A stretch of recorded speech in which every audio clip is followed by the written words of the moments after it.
that anybody who tells you that there was a ceasefire on October 6th was lying to you. On October 6th, Palestinians had no freedom whatsoever throughout the Gaza Strip. They could not go in and out of Gaza, no airport, no seaport, no jobs, no access to the outside world, no functioning electricity. And Israel continued to steal Palestinian land in the West Bank throughout that entire year, and for decades, frankly, even before that, and had killed nearly 250 Palestinians in the course of just the beginning of the year until October 6th. So people who call that a ceasefire are basically telling you to accept a status quo in which Palestinians can be murdered, they can have their children thrown in military detention indefinitely, in which Palestinian land can be taken away from them at will, and they can be denied freedom. And that's an acceptable status quo so long as Israelis are safe. There's a word for that kind of world, and that's called apartheid. That is the current status quo that always existed leading up to the violence that we saw on October 7th. Now, certainly, anytime that you engage in violence against civilians, that is completely indefensible, and there's no way to excuse that.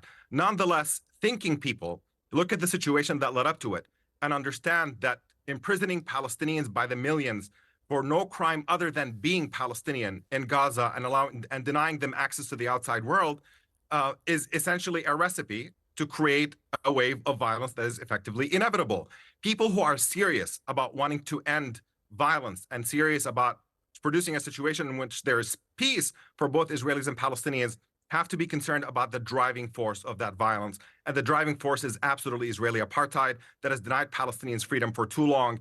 And until you solve that underlying problem, you're never going to get into a situation in which there is any safety or security for anyone. You know, you continue using all these buzzwords, apartheid, genocide, and those aren't what those words actually mean. But I do want to clarify a few things that you commented on. It's nice of you to dispute them, but Amnesty International, Human Rights Watch, and the UN disagree with you. I shouldn't be speaking about killing children. There is a massive difference between a defensive war targeting terrorist targets that are using civilian sites, including UN schools, including hospitals, endangering their own people in the Gaza Strip, something that they themselves have admitted, and the invading of the sovereign borders of a foreign country and murdering children in their home on a Jewish all right, holiday. let me ask Emily a question. Emily, not a defensive war. Let me ask Emily. Let me ask. Excuse me. If you could stop shouting over each other. Let me ask Emily a question, and it's this: Emily, look, I think Israel had a right to defend itself, a duty to defend itself,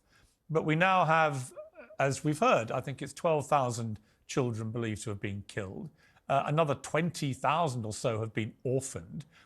Two-thirds of Gaza has been flattened. And here Benjamin Netanyahu says after 4 months, well, we're nowhere near finished. There's months more of this. We will continue until the last Hamas terrorist is gone. OK, but that may mean the entire Gaza Strip is gone, destroyed, flattened. It may mean, well, hang on. It may mean the number of children killed doubles to 20,000, maybe 30,000. At what point does this become, even to people who support Israel implacably about this, does it become just utterly disproportionate? Well, I think proportionality isn't the actual question here. There's a very easy way to end this war, and that is to return all of the hostages and to surrender unconditionally. That is what Hamas should be doing. That is where the focus and the pressure of the international community. Hang on, but Emily, that would not. That would no. Benjamin Netanyahu. No, hang on. Benjamin Netanyahu has stated unequivocally, this goes on until Hamas are finished, all of them. That means that means another 20,000 people have to be killed, right? Who are just the terrorists. No. So he's not going to stop if the hostages got released tomorrow. But that's not true. I said Netanyahu, the unconditional, Emily, let me finish. Let me finish my question. Of Hamas. I don't think Prime Minister Netanyahu has any intention, even if the hostages get returned tomorrow, of letting 20,000 Hamas terrorists remain in power in Gaza. He's going to continue. But that's... I already said that. I said the release of hostages and the unconditional surrender of Hamas. Hamas cannot remain in power in the Gaza Strip and have Israel restore a sense of security. Those two things cannot coexist. That is why Netanyahu said we will not accept any term in which Hamas stays in power, because they will do the same thing again. And the longer this goes on, the longer they stay in power, the more funding. I think the most recent document said 150 million went through Sinwar in the documents that the IDF found on the ground. The more money that Iran is funding, Emily, you cannot just the stronger Hamas is. You cannot just kill everybody in Gaza. You can't. Israel is not intending to kill everyone in Gaza. If they carry on for many more months, we are risking. they carry on for many more months, How many people are going to get killed?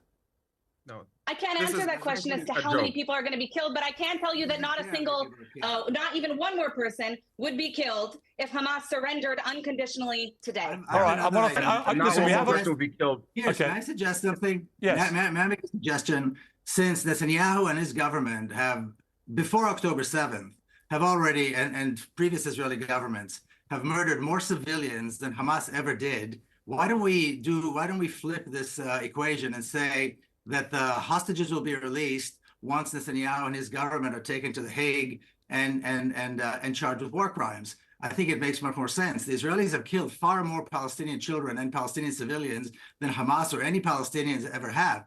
Israeli attacks on Gaza preceded Hamas by decades. Israeli attacks in the West Bank go on. Israeli attacks in Jerusalem go on where Hamas is not in charge. Okay. So, I mean, this whole Hamas excuse is ridiculous. Okay. Why don't we do this? Okay. Let's wait till we remove Netanyahu's government and then negotiate. I think that should be the condition. And the Israeli military, which is a genocidal terrorist organization, is disarmed and dismantled. No responsibility for Egypt. Everything is always Israel's fault. Emily, the problem with that argument is this, is that when it wanted to, at the start of this war, Israel had the power and capability to turn off the energy into Gaza, to turn off the internet, to turn off the water, to turn off the food supply.